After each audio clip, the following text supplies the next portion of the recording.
Hello viewers, வணக்கம். நான் மாடி தோட்டத்தில் பிள்ளையார் வச்சுருந்து வேண்டிட்டேன் இல்லையா, எல்லோரும் நல்லா இருக்கணும் அப்படின்னு. பாருங்கள், நான் வெள்ளிக்கிழமை அன்னைக்கு பூஜை பண்ணியிருக்கேன். பையனை வச்சு 2 நாள் மழையை கொடுத்துட்டாங்க. 2 நாள் மழை வந்துச்சுங்க. நான் வேண்டினேன், பிள்ளையாரப்பா உன்னை நான் உட்காத்திருக்கேன், நீ மழையை கொண்டு வரணும் அப்படின்னு. என்னோடய மாடி தோட்டத்துக்கு மழையை கண்டிப்பாக கொண்டு வந்துட்டாங்க. அப்போ பாருங்களேன், இந்த பிள்ளையாருக்கு எவ்வளோ சக்தி இருக்குது பார்த்தீங்களா? நம்ம பூஜை பண்ணினதில் ஏதாவது அர்த்தம் இருக்குது பார்த்தீங்களா நமக்கு? அதுதாங்க எனக்கு ரொம்ப சந்தோஷமாக இருக்குது. என்னோடய மாடி தோட்டத்தில் இந்த பாருங்கள், இந்த அரளியை அரளி மரத்துங்களை இந்த பிள்ளையார் வச்சுருக்கேன். பாருங்கள், பார்த்தீங்களா எவ்வளோ நல்லா இருக்காங்க. ஏன்னா டெக்கரேஷன்லாம் இவ்வளோ நேரம் பண்ணிட்டு இருந்தேங்க.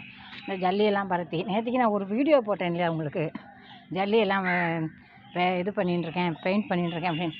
இந்த ஜல்லியை கொண்டு வந்து இவ்வளோ நேரமாக இதெல்லாம் டெக்கரேஷன் பண்ணி முடிச்சிருக்கேன் மாடி தோட்டத்தில். நீங்கள் பாருங்கள். அப்புறம் இந்த பாருங்கள், நான் இந்த மாதிரிலாம் பண்ணியிருக்கேன் பாருங்கள். இந்த பார்த்தீங்களா, இங்கே பாருங்கள். நேற்று சாயங்காலம் எங்கள் வீட்டில் வேலை செய்யணும், நாங்கள் கீழே இருந்து இதை கொண்டு வந்து இங்கே வச்சு பாருங்கள் எவ்வளோ சூப்பராக இருக்காங்க. எனக்கு ரொம்பவே சந்தோஷமாக இருக்குது. இன்னும் விளக்கெல்லாம் ஏற்றி வச்சா இன்னும் அழகாக இருக்கும் இல்லைங்களா?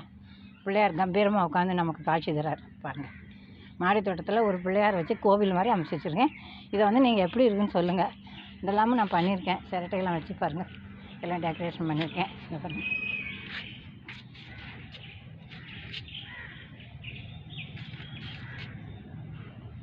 நன்றி.